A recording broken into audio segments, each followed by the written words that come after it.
example na tayo for linear and quadratic function.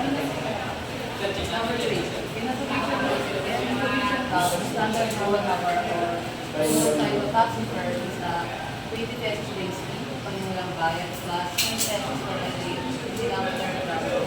We're gonna answer the letter A. Letter A. Write the linear function circuit that models the total square per right over the distance of kilometers. Makikita po natin na ano po na po yung linear function niya, which is the SB represent the total square in pesos, while the D represent the distance in kilometers. Now, for the letter B, how much was the kilometer trip from the Palengke or market to our webhouse? Yung D po, papalitan ng kanina 7 kasi 7 kilometers sabi. So, 10 times 7 is equal to 70.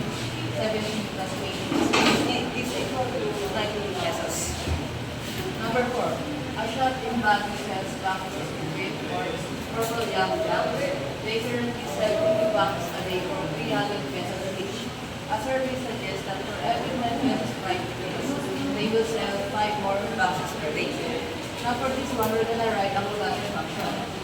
This is RS for the total revenue, where X represents the number of 10 pesos price increase. To get the quadratic function, hanapin lang muna natin yung price per box and then number which is 300 minus 10x, then the 50 plus 5x. And then, matapos po natin sa ulit, gagamit po tayo ng discrete splitting property. So, 300 times 50 is equal to 3,000. 300 times 5x is equal to 1,000 divided x. Negative 10x kasi by price increase ang sabi. Negative 10x times 50 is equal to negative 500x. And then negative 10x times 5x is equal to negative 50x to the power of 2.